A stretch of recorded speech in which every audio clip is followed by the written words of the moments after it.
Jason Page. This is the Cash In Early Edition. Indeed it is.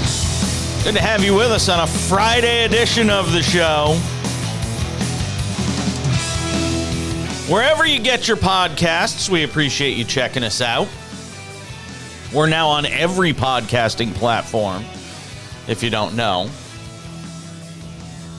So make sure to go and subscribe, like, comment. I guess in that order. Lot to get to in the next 60 minutes. You can watch us as well over on Twitch, Jason Page 77, on X, formerly known as Twitter, at The Back Page, and on Facebook and YouTube, just search for The Cash In with Jason Page. Coming up in about 15 minutes, we will have Page versus the Prince, Week 2. NFL picks, 4 games from Sam Yarnell, and 4 games from yours truly. I went 2-2 last week. Sam was 3-1. And speaking of the Prince, there he is. Oh, the Prince is in such a grumpy mood today. The Prince has turned into a toad today. He had a bad night last night. I think we had a pretty good night. 3-1, not bad. I'm just upset about the one. Could have been a clean sweep, Jason. Could have been a clean sweep.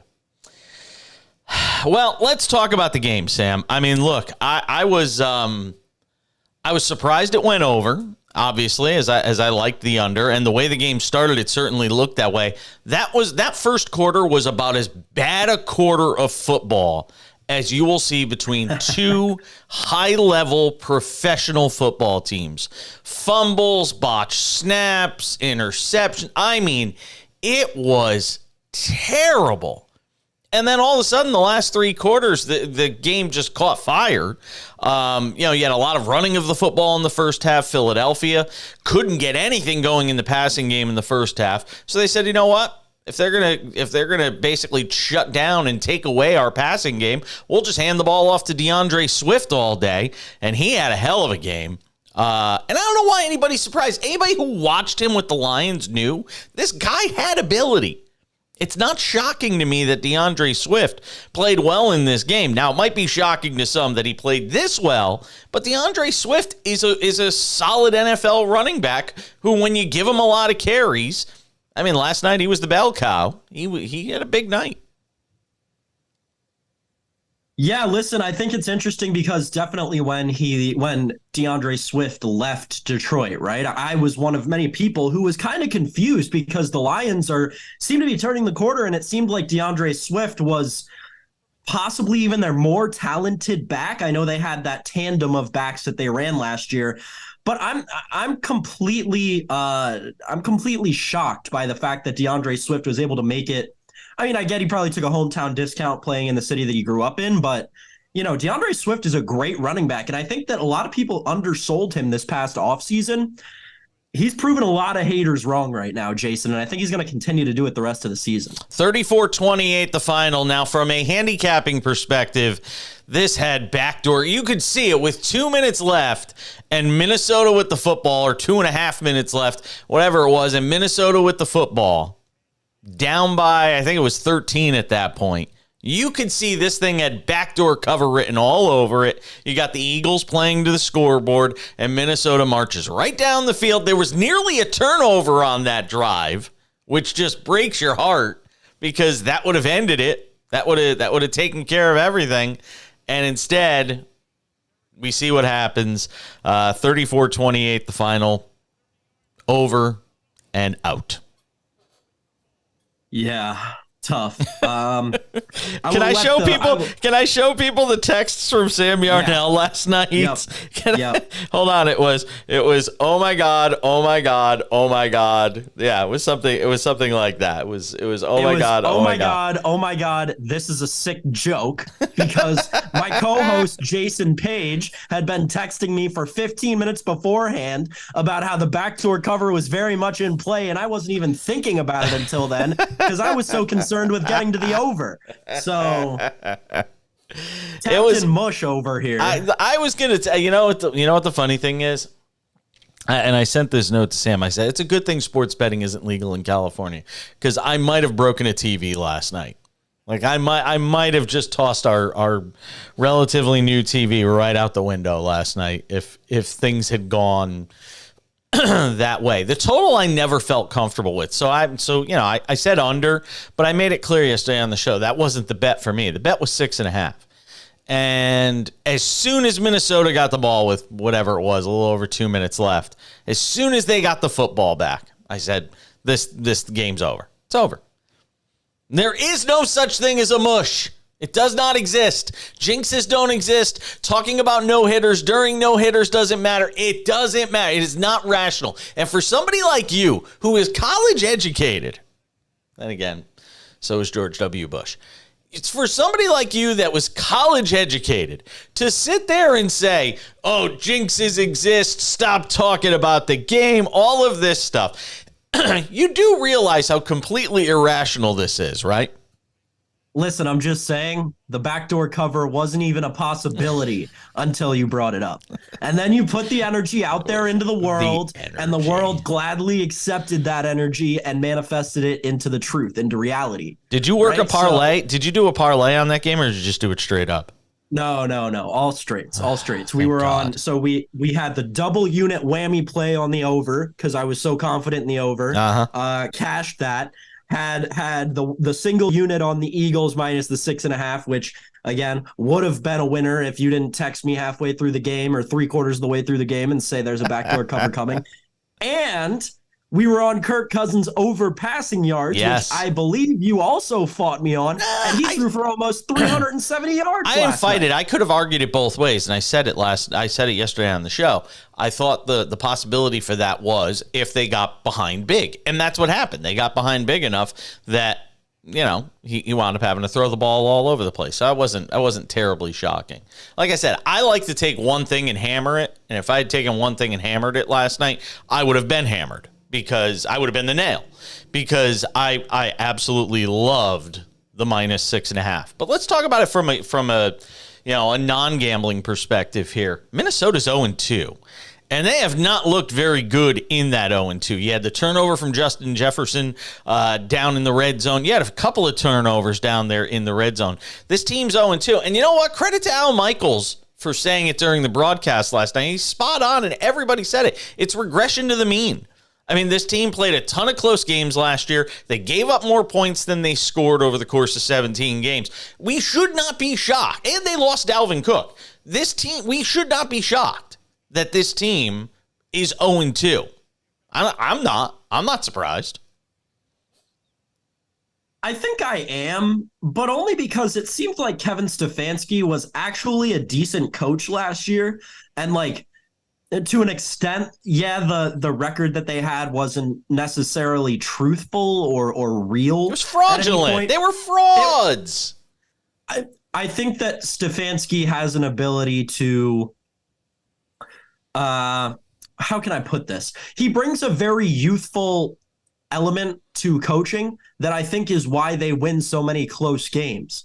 I am surprised that we have a one-score game here and they lose it. That's something they didn't do all last season. They went undefeated in one-score games. Doesn't happen. At the end of the day, I do think they will regress, but I think that we're kind of blowing it out of proportion right now. I mean, they got unlucky against the Buccaneers. They lose that game by 3 points. And then they run into an Eagles team who, quite frankly, outplayed them for 3 quarters. And then they finally battle it all the way back in the fourth. Or I guess you could say 2.5 quarters, and the last quarter and a half is when the Vikings really made that comeback. But listen, the Minnesota Vikings are a decent football team. They're not a good football team. They're not a playoff football team, but they'll still finish with 8 to 9 wins. Is that enough to win the division? No. So who's winning the division then? It's kind of a toss-up, right? I still think the sad part is I think they could still win the division. And I think 9 wins could win that division if you look at how bad that division is.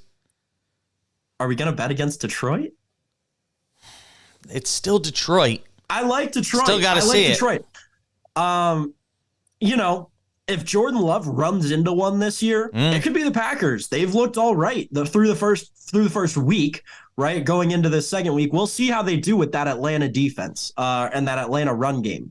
I'm interested. That's one of my favorite matchups this weekend is that Green Bay Atlanta one. I don't have a good feel for that game. Chicago, they're kind of a mess again. Yeah. And it sucks because I thought that they were going to figure it out. I thought Justin Fields was going to be an MVP contender at the very least, maybe a top 2 guy at the end of the season. It doesn't look like that, Jason. The Bears are a mess. It's either the Lions or the Vikings. I'd probably put my money on the Lions right now. Yeah, and look, if I was betting your money, I'd probably bet the Lions too. But Minnesota's still going to be in the mix. I mean, unless Detroit is what we saw last week, and you want to crown them, then crown them. If you're going to crown them, then maybe they run away with it. If they're as good as what we saw last week in Kansas City. Again, no Chris Jones. But, if they're as good as what we saw last week, they might be able to walk through that division. It's possible. I think that they're going to end up being sellers at the deadline, quite frankly, because you look at this team's schedule, they're going to start the season 2-5 now after losing these first 2, right? They've got the Chargers next, then the Panthers. They'll win that. When's the deadline? Normally it's around week 13, I want to say. I'll look right now to see. It can't be that late, is it? I don't think it's that late. I don't think so. No, NFL trade deadline October 31st. So October 31st. So you got a couple months. Boy, could that include Cousins? I mean, that's the end of week 8. because he's got a no trade. He has a no trade, but my God, if the Jets came calling, you telling me Kirk Cousins not going to say yes?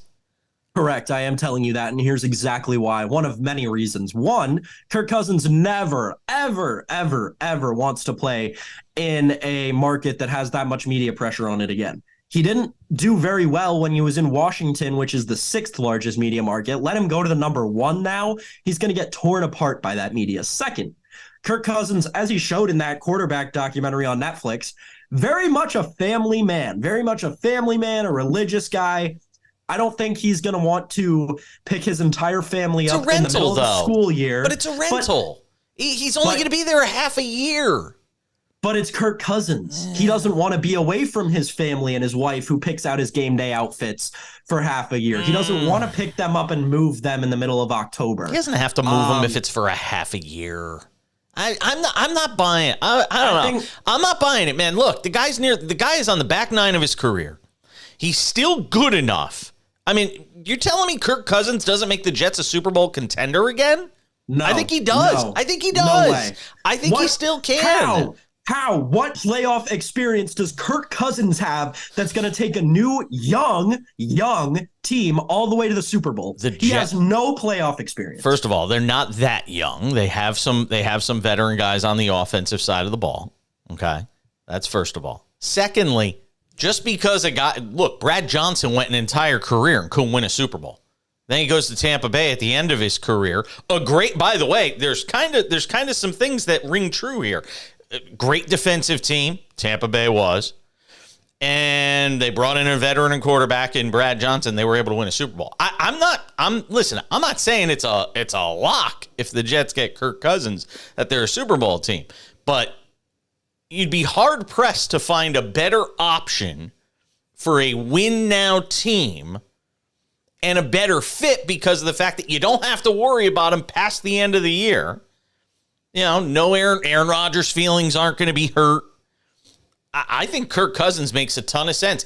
Now look, this is predicated on the idea that Minnesota's as bad as we've seen here, and they wind up having to deal him at the trade deadline. But if in 6 weeks the Jets are 3-4, 3-5, I think they might pull the trigger on that deal. Now, I don't know what kind of assets they have. That's the other aspect of this. I don't know what kind of assets they have to try and make a deal like that because they've given up so much of their draft capital. But if you're the Jets, man, I think you try to figure out a way to do it.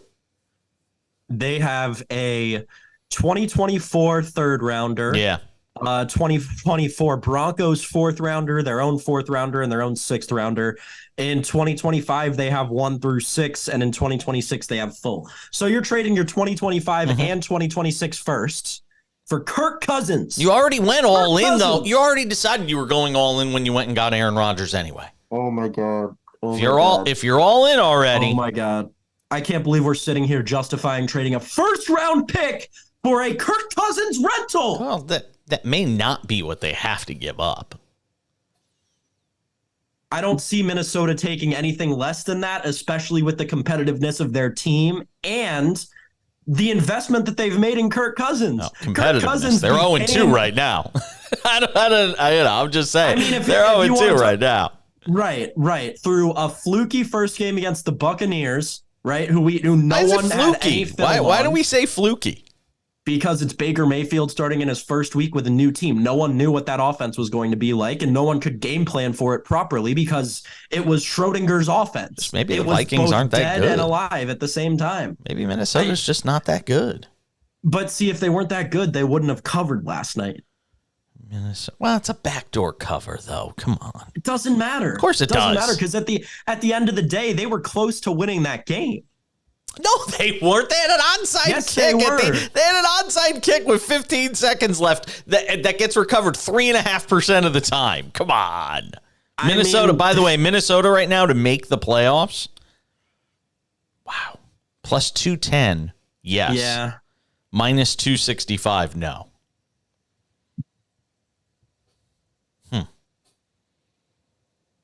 Plus 210. Yes. There's no point. 265. No. Because my guess would be that totally just drew a blank. Your guess would be it's all that acetaminophen, man. Yeah, I guess. I don't know. Listen, I just think that the Vikings are a better team than we're making them out to be. Teams start 0-2, right? They lost by 3 points to a not horrible Tampa Bay Buccaneers team that's actually favored this week. Let's not forget. Kirk Cousins made himself a quarterback in Minnesota. He's not going to just give up on that franchise immediately, especially because I think that changes. I think him getting traded in the last year of that contract changes the way that, and this is something we talk about all the time on the Cash In, changes the way he can secure the bag. No, I don't disagree with that. I think if he gets traded, there are certain franchise tag rules that apply with the new team that didn't apply with the old team, and he doesn't have the ability to make as much money. So Kirk Cousins, Hall of Fame bag securer, not going anywhere. By the way, 11.5% of teams since 1990, 31 to be exact, out of 270 teams that have started 0-2 advanced to the playoffs. So history would suggest Minnesota's in a lot of trouble. That's what I was going to say. The acetaminophen wore off. Don't bet on the Vikings to make the playoffs because this is a team that is either going to make it. Well, if you're going to bet on them to make the playoffs, bet on them to win the division. They're not going to be a wild card team. Yeah. They're not going to be good enough. There's going to be one NFC North team getting into the playoffs this year. So we might as well bet them to win the division rather than to just make the playoffs. Yeah, I agree, by the way. Detroit minus 105 to win the NFC North. Green Bay plus 220. The Vikings plus 500 and the Bears are plus 850. All right, Sam is on a tight schedule today. So normally we would do Paige versus the Prince on the back end of the show, but today it's Friday, and that means it's time for the weekly face-off for sports betting bragging rights. It's Paige versus the Prince on the Cash In. All right, I made the rules, so I have to abide by them. I said whoever did better the previous week has the choice of going first or going last. Sam was 3-1 last week. I was 2-2. Not a bad way to start the season. I'll take it. A lot of unpredictability. All right, Sam, you get to choose. You want to go first or you want to go last? I want to go last. We'll save the best for last. Yeah. All right, Paige's picks, week 2 in the NFL for Paige versus the Prince. Game number 1, if you've been listening to the show this week and you've been listening to the podcast this week, you would not be surprised by this. It's my favorite pick of the week. Cowboys and Jets. Bang the under. Hard. 38.5. Might not get much past 30. If you've watched the Jets with Zach Wilson as their starting quarterback, you'd kind of know why. I loved the comment this week from Zach Wilson saying, I'm going to try and be everything, of Aaron Rodgers. I want to be Aaron Rodgers. Well, good luck with that. You saw what the Cowboys did to the Giants on the road in week 1. And they didn't even get a really good game from Dak Prescott there. We know how good the Cowboys defense is, and frankly, we know how good the Jets defense is. 21-10, 20-7, 20-10. Feels like that kind of game. These two defenses. And you know what? Dak Prescott, you don't have to try to do too much in this game. The only way the Cowboys lose this game, and the only way this thing goes wonky, is if Dak Prescott tries to do more than he needs to do. They can lean on that defense. Play it safe. Got the ball at midfield on a 4th down, punt it away, make Zach Wilson go 90 yards. Because he can't. Cowboys and Jets under 38.5, game number 1. Game number 2 takes us to Foxborough, Massachusetts. It's the other game I loved a lot. Dolphins and Patriots. Patriots looked lackluster in the first half on Sunday. Played better in the second half. You know how I feel about the Dolphins, though. Future AFC East champions. With MVP quarterback Tua Tagovailoa leading the way. It's Dolphins -3, and I love every bit of it. I might actually like this as much as I like the Cowboys and Jets under 38.5. This might be the one I hammer if I was going to hammer one. I think the Dolphins are going to be a special football team this year. I do. If they stay healthy, keep this group healthy, they're going to do some prolific things offensively. And the problem is Bill Belichick, one of his specialties, one of his fortes, if you will, is taking away that one guy that will kill you the most. The problem for him is Miami's got a few of those guys. You want to take away Tyreek Hill? Well, Jalen Waddle's going to burn you. You want to take away Jalen Waddle? Tyreek Hill's going to burn you. And you got a guy throwing the football to him that knows what he has in these receivers, sets them up for success. And the other quarterback is Mac Jones. That's all I need. Dolphins -3. Game number 2. Bengals, the rebound game is here for Cincinnati. I told you last week they would lose to the Browns. Told you we loved Cleveland. We got that one right. It was one of the 2 we got right. But now the Bengals have had a full week. They've let it soak in. Joe Burrow's got a new haircut. At least one of us does. -3, the Bengals at home against the Ravens. I was not impressed with Baltimore in week 1. Lamar Jackson was sloppy with the football. They have no J.K. Dobbins. Justice Hill was nice last week in the second half, but he is not J.K. Dobbins. And I love the Bengals. -3 at home. I think this is a big bounce back game for them. That's game number 3. Game number 4 might be the tough one for me. I had 3 games I really liked this week. Finding the 4th was a bit of a stretch. But for the 4th game, we're going to go with the Cleveland Browns.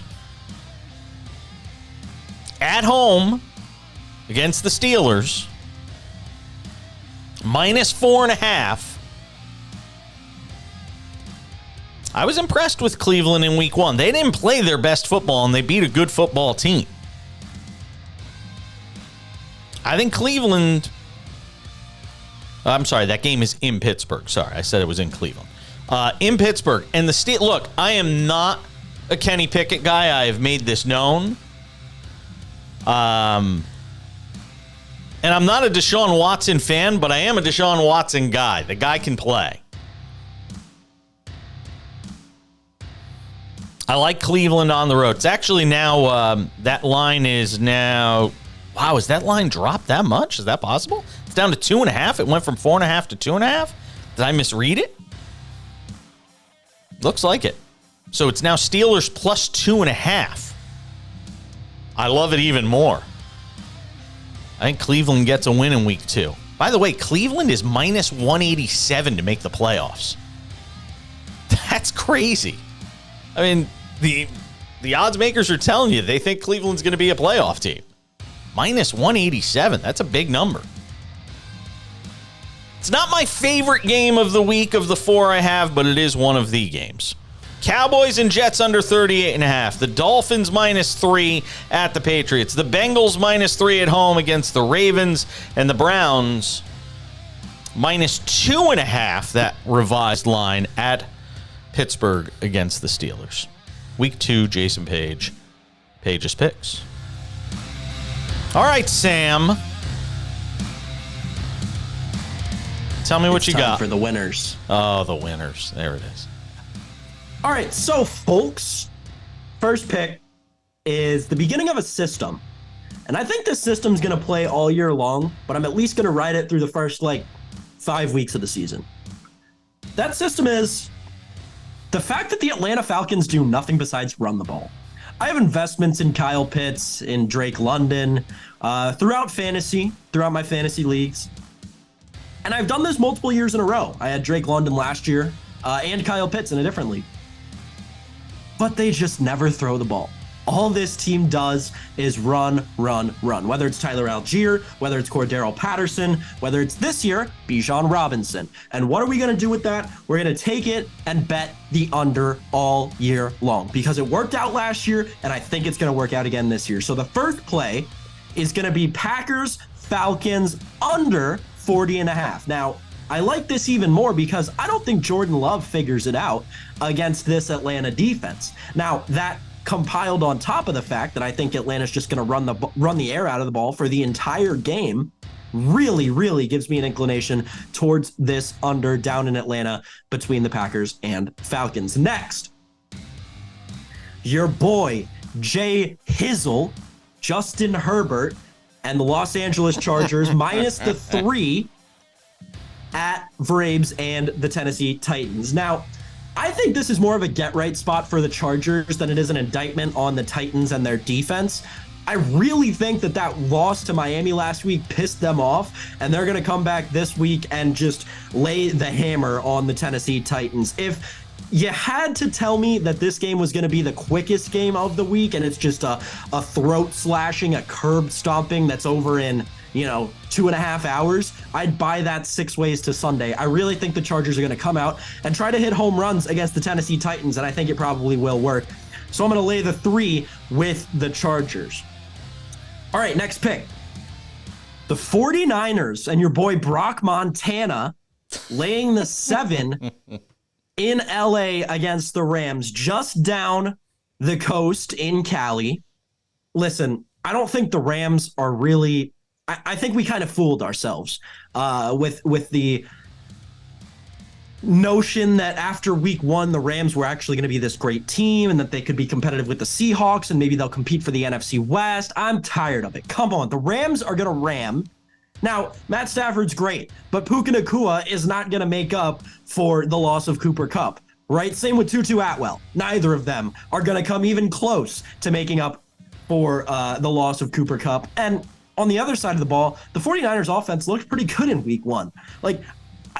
I'm starting to gain confidence in Brock Purdy, which is something I did not have. I thought he was a fraud. I thought I still think that he would not succeed for anything outside of the Kyle Shanahan system, which will also eventually be the end of his career because Kyle Shanahan is the known quarterback killer.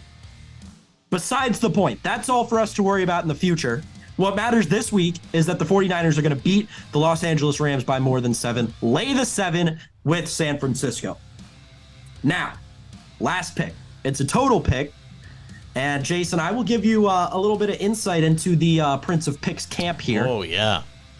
This was going to be the Cowboys-Jets under. It was. Until you touched the Cowboys-Jets under with your first pick. And then I realized that game's going to go over by 30 points. So, the last pick in the Prince's portfolio for week 2 here. Ravens-Bengals over 46.5 points. Now, this bet comes mainly from the fact that I think that the Cincinnati Bengals are going to want to score 47 points themselves this weekend. I think the Cincinnati Bengals are going to come out guns blazing. I like betting the Bengals this week, but I'm more confident that there are just going to be a ton of points in this game. I think it's going to be end-to-end football, teams marching up and down the field all day long, and I really think that we'll surpass 46.5 points out in Cincinnati between the Ravens and the Bengals. So take it through one more time. Packers, Falcons. Not giving the picks to all my pals out here. The Packers and the Falcons under 40.5. We like the Falcons to run the air out of the ball. The Chargers -3 against the Titans. Jay Hizzy gonna light up Braves defense. 49ers -7 at the Rams. And then the Ravens-Bengals over 46.5. Good luck, everybody. I can't push the button for you, and I'll meet you at the window. Well, you went 3-1 last week, so I can't crush you. Can't crush you when you go 3-1 and I only go 2-2. So we'll see how you fare. I will be texting you all weekend. I expect replies or read receipts. Well, you're gonna get read receipts now. That is Sam Yarnell. We'll see you on Monday, Sam. Thank you, everybody. All right, Sam Yarnell hanging out with us on the show. I got a few other things I want to get into before we put a wrap on things today. And I figured, why make Sam hang around? He's got other things to do on a Friday. So we're just happy we're able to have him when we do here on the show. But a couple things we haven't gotten into this week that I want to run through. And one of them does involve the Rams, because I heard him talking about the 49ers. This Stetson Bennett story is a little scary, because Stetson Bennett, for those who didn't hear the story this week, was placed on the non-football injury list. And nobody knows why. Now, he was one of the darlings early on in the NFL preseason. Had a really good performance for the Rams early on in the preseason in a home game. And people were starting to say, maybe Stetson Bennett could be one of those, mid-round draft pick guys that had success at the collegiate level. Wasn't really highly heralded, though, as an NFL quarterback. He's a little older, remember? And then all of a sudden, we get this report this week that Stetson Bennett was placed on the reserve NFI list, and nobody knows why. Sean McVay isn't saying anything. He's going to miss at least the next 4 games. The only thing Sean McVay said was this: out of respect for him in the situation, I'm going to leave all the specifics and particulars in-house. And I want to be able to do that out of respect for that situation, so I'm not going to really have any follow-up information or anything that I'll give in that regard. And they basically talked about what happens to the quarterback room with that. Some people are trying to needle, trying to get him to maybe spill something else, give some sort of clue as to why Stetson Bennett isn't on the roster, why he's going to be on this NFI list. How it affects the quarterback room, somebody said. And Brett Rippon's now going to be the backup to Matthew Stafford. And McVay only said this: I think there are certain things that are a lot bigger than that, referencing the quarterback room. McVay said he met with Stetson Bennett. That's all he said. So, who knows? You know, is it some sort of mental health issue? Is there something going on off the field? Is it something family related? You just don't know. But we do know that a guy who was set to be a pretty solid backup quarterback for this team, and somebody I think a lot of people thought we could actually see get meaningful time this year because Matthew Stafford's always hurt, is now somebody that's on the NFI reserve list, and we have no idea if and when we will see Stetson Bennett back on the field. A story that did not get a lot of coverage this week. Something we didn't talk about in our conversation with the Prince of Picks, Sam Yarnell, that took place in last night's game. And it has to be a little disconcerting. If there's one thing, aside from the fact that Philadelphia is not playing its A game right now, Eagles are not playing their best football. There's just no getting around that. But they're 2-0. But they also beat a team last year that lost and overachieved, at least by the statistics, in the Vikings. And they beat a Patriots team that didn't make the postseason. So, without their A game, they're able to beat those teams. They're 2-0. What happens when they start playing some better teams? We'll wait and see. If they're playing like this, the road might be a little more bumpy. But one of the things I didn't get into with Sam today on the podcast was this confrontation with A.J. Brown and Jalen Hurts during that win last night for the Eagles. And A.J. Brown being very animated on the sidelines about wanting to get more touches. This is week 2 of the NFL season, and A.J. Brown's already being that guy. You know, like Al Michaels referenced during the broadcast last night. Keyshawn Johnson, throw me the damn ball. What did Jalen Hurts say about that after the game? Quote, that's part of being a competitor, man. You always want to feel you're part of the team, helping the team and things like that. Oh, that was actually Devonta Smith who said that. My apologies. Anytime something like that is going on, it's not anything bad. He's not bashing nobody. He just wants to feel part of the team, wants to help us. Remember that as we go through the season. Because if the Eagles struggle and we see this theme reoccur later in the year with a guy like A.J. Brown, you'll be able to harken back to the point early on in the season where we saw the warning signs of that being a potential issue. Because last night, in a game where they were up pretty big at the time, for A.J. Brown to be worrying about his touches.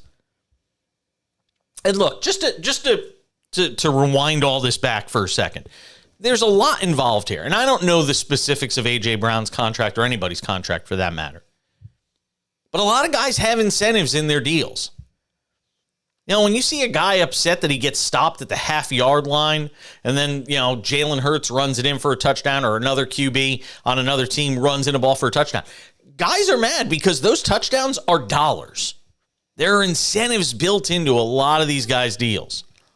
There's probably more incentives built into NFL contracts than just about any contract in professional sports. You see this all the time. You ever seen Any Given Sunday? Which is a highly dramatized look at football. But LL Cool J's character, and he's a running back. He's talking about, you know, how much money he gets for X number of yards or X number of touchdowns. Lawrence Taylor's character in the movie. Hey, if I get, you know, this many sacks, I make this bonus and I make this much money. That sort of thing. I mean, that's real. That's very real for a lot of NFL players. So I get it. But it has to be in the context still of team first. And when you see A.J. Brown sort of lash out like that last night in a game his team is winning in week 2, I can understand if they're losing and he's not getting touches and he feels like he can impact the game and help them win and at the same time help his own wallet. I get that. But in week 2 of the NFL season, that's a red flag for me.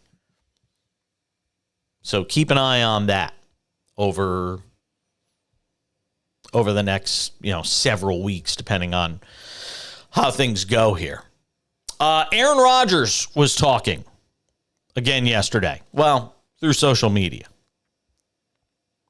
He put up a post on Instagram story a day after his surgery, which was performed by one of the top orthopedic surgeons on the planet, Dr. Neil Elatrash, who's worked with some of the biggest athletes in the world. And he posted a picture of him in the recovery room. And the caption in it sort of covers up his busted up foot. And Aaron Rodgers posted, quote, "Surgery went great yesterday. Thank you for all the love and prayers and support. And thanks to the GOAT, Dr. Elatrash, and his staff for starting me on the road to recovery." Aaron Rodgers is going to play next year, folks. And if he's healthy, he'll be playing for the Jets. I mean, Aaron Rodgers plans to play football next year. You can see it already. So as I was saying to our friend Sam Yarnell, if the Jets are going to do anything, they're going to have to get a quarterback that is just a stopgap measure. Somebody that understands this is just for a half a season. This is your shot to win a Super Bowl. I still think it's nuts that they're going to basically throw away this season on Zach Wilson, knowing that he is not a Super Bowl caliber quarterback. And again, there are other quarterbacks that I think the Jets could at least be in the conversation for making a deep postseason run that aren't named Aaron Rodgers. And I will once again say, I think that Aaron Rodgers obviously was the top person they could have gotten in that regard. But I think Kirk Cousins might be the next best thing that's out there. If we're talking about the Jets being able to make a run at the Super Bowl. We'll wait and see. Baseball last night. We're keeping an eye on it. Man, the National League wild card is just bonkers right now. National League wild card, you've got basically 6 teams or 5 teams competing for 2 spots. I can't even talk about my Yankees anymore. It just breaks my heart. American League wild card, Seattle is the 3rd team. They're the last team in. They're 81-65. Texas is 82-64. Tampa Bay or Baltimore is going to be the division winner and or top wild card. So we already know that. You're really talking about 3 teams for 2 spots now in the American League for the wild card. It's Texas, Seattle, and Toronto. The Yankees have a chance to play the role of spoiler because they're going to get Toronto for a few games coming up here. And that's going to give us, basically an indication of whether Toronto's a playoff team or not. Yankees in Pittsburgh to take on the Pirates later on today. Toronto, by the way, Blue Jays are, let's see, where is Toronto? They off today? Blue Jays have the day off?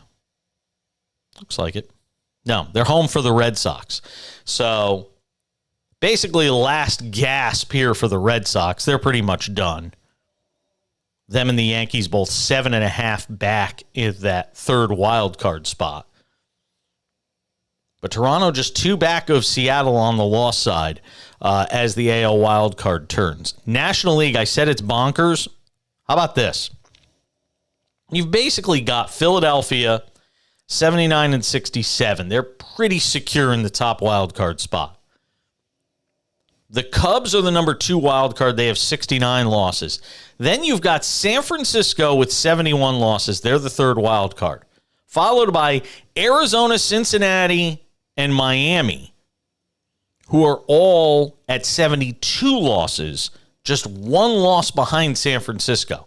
So you essentially have 4 teams, 5 teams, 6 teams for 2 spots. Who are the odd teams out? And they're all basically just playing mediocre baseball right now. Win a couple, lose a couple, win a couple, lose a couple. I still think it's remarkable that the Chicago Cubs right now are looking like a playoff team. I mean, they sort of just coasted through the whole year. And haven't been a great baseball team. Could have dealt guys at the deadline, opted to hang on to Marcus Stroman. And here are the Cubs right now on the verge of a very unlikely playoff appearance, potentially as the 2nd wild card, unless they fall apart here down the stretch. Arizona, Cincinnati, and Miami are way ahead of schedule. Can one of those teams catch San Francisco? We'll wait and see. But that's what it looks like right now as far as the National League wild card is concerned. By the way, Garrett Cole goes back to his old stomping grounds where he started in the league today. Garrett Cole for the Yankees against the Pirates as Cole tries to close in on his, really the only thing that's eluded him in his career, and that would be a Cy Young Award.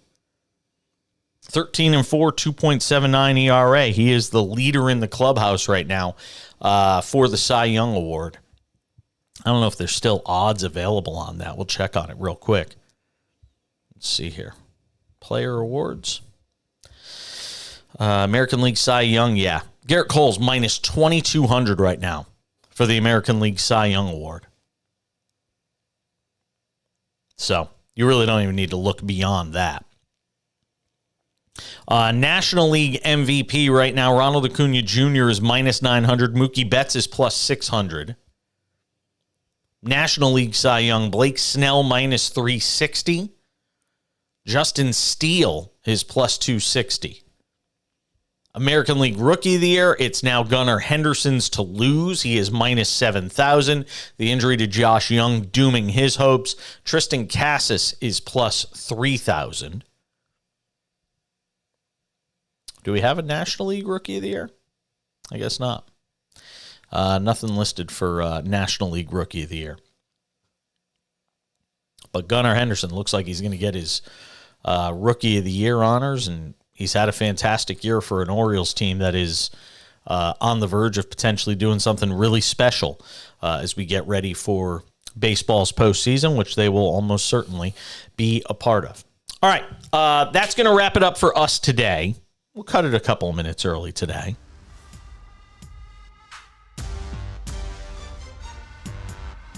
Enjoy the football this weekend.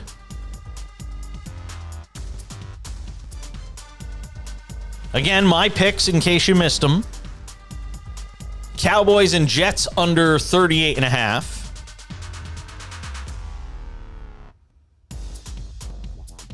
Dolphins minus 3 against the Patriots. The Bengals minus 3 at home against the Ravens. And the Browns minus 2.5 at home against the Steelers. Sam Yarnell, the Prince of Picks, likes the under on the Packers and Falcons, 40.5. The Chargers minus 3 against the Titans. The 49ers minus 7 against the Rams in Los Angeles. And he likes the Ravens and Bengals to go over 46.5. For Sam Yarnell, I'm Jason Page. Have yourselves a great weekend. Stay safe. We'll see you back here on Monday for a full recap of all of it on the Cash In. If you haven't subscribed to us, do so. The podcast available on all podcasting platforms. Leave a comment. Leave us 5 stars. I feel like an Uber driver.